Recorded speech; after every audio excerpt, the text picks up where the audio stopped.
In this video, what I'm going to do is going to show you how to create your animated buttons. Okay, now the first thing you need to do is you need to look at your banner, look at how wide the banner is. So if you've set it up to be 940 pixels, say, you then need to work out how many buttons you want to create. So say for example that your banner is 940 pixels wide. Okay, you then need to work out how many buttons you want to add into your website. So say your website has 4 pages and you need 4 buttons.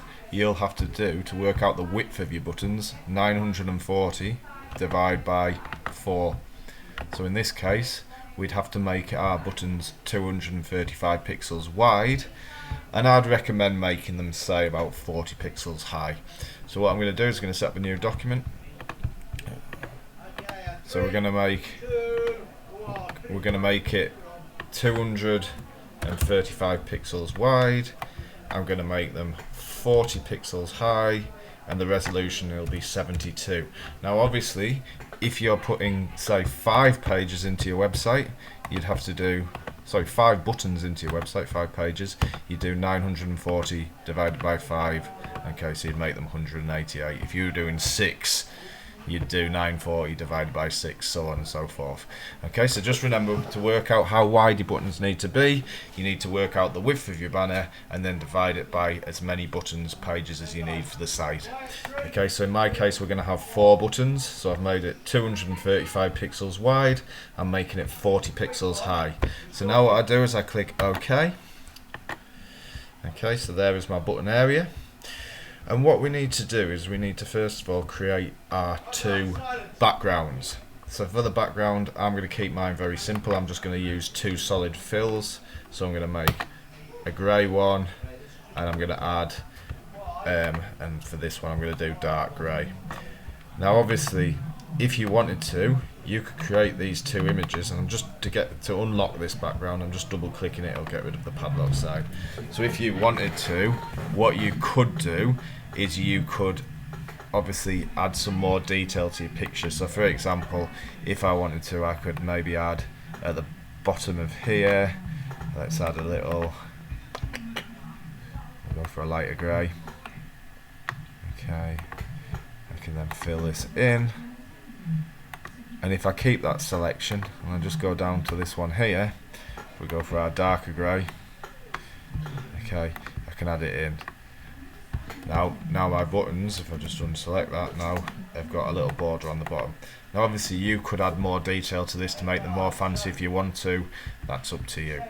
Now the next thing we need to do, and this is to allow us to align the text, I'm just going to set some guides up, and what I want to do is I'm going to put one in the center going horizontally and one in the center going vertically, just so I've got the position of the text set up perfectly.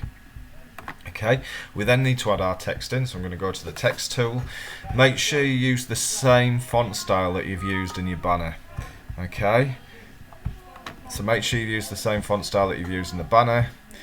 Get your text tool. I'm just going to set it to center because I'm going to drop it right in the middle of that cross, so make sure you've got your, with the text tool, make sure you've centered it.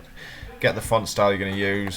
I'm going to use for this one my good old favourite TWSen. Okay, like I say, make sure you use the same font that you've used in the banner. Set it into the middle of the cross.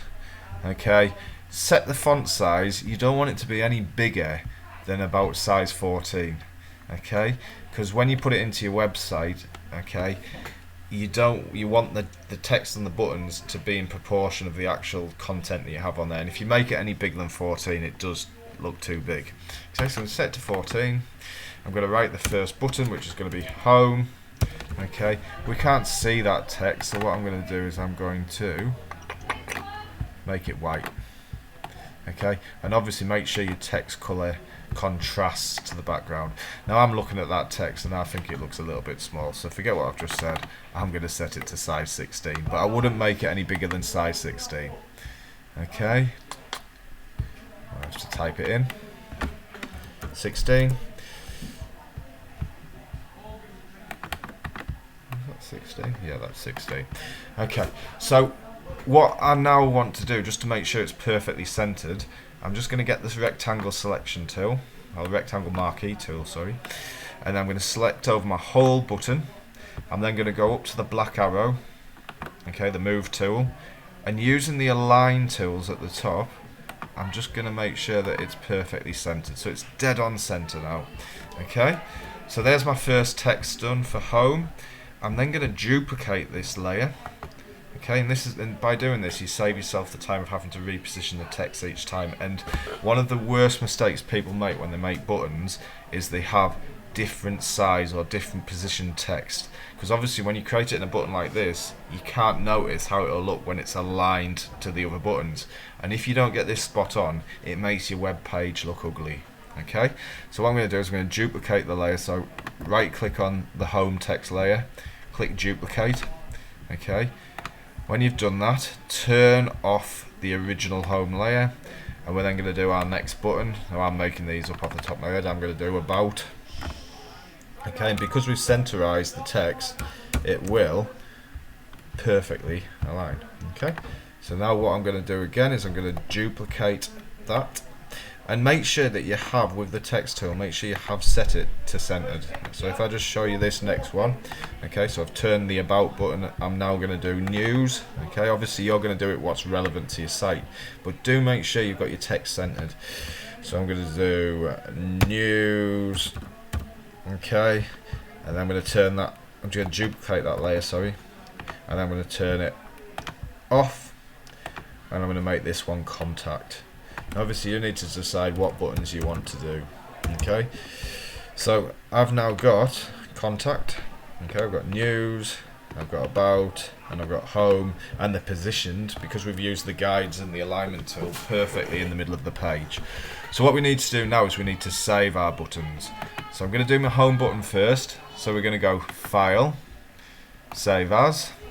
Okay, make sure you save your buttons into your website folder.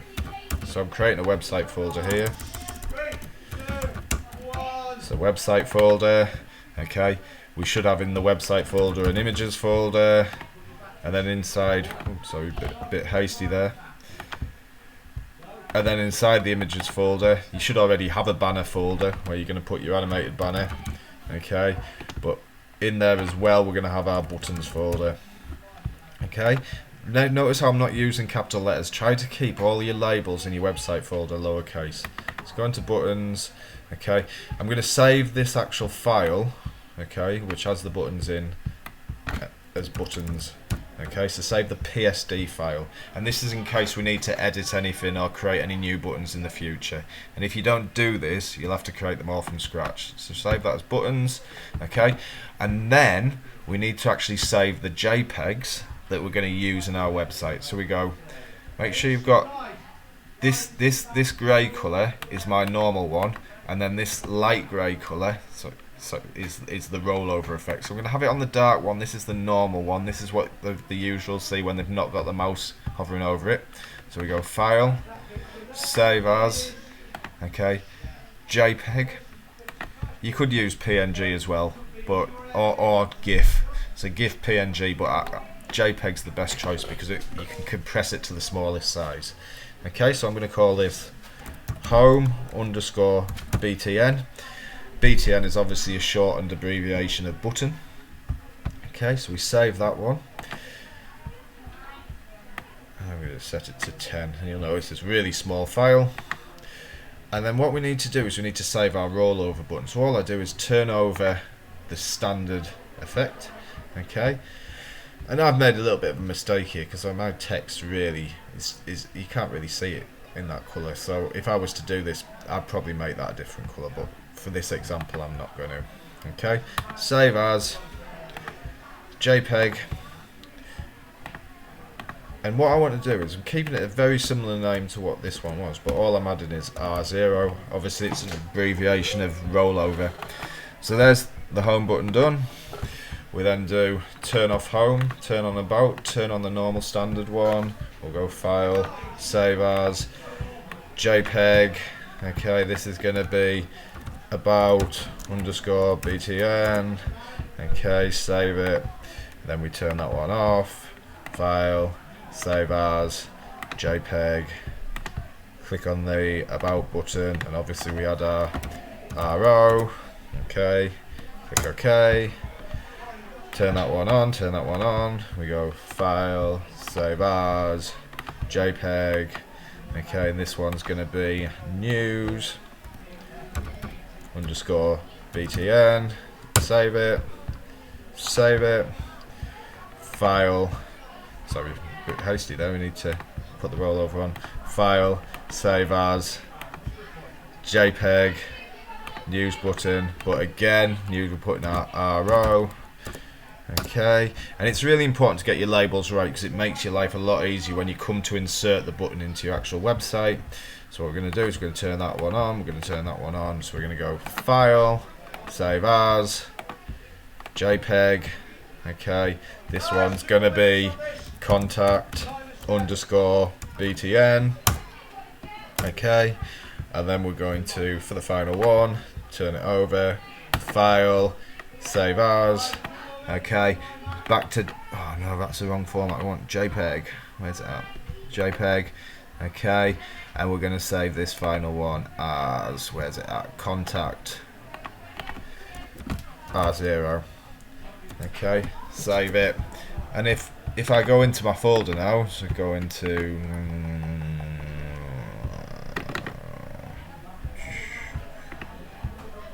here we go, if we go into my folder, into images, you can see now that I've got all my buttons saved and there's the two versions, okay. Once you've got your buttons set up like this, you're ready for inserting them into your website, okay, so that's it.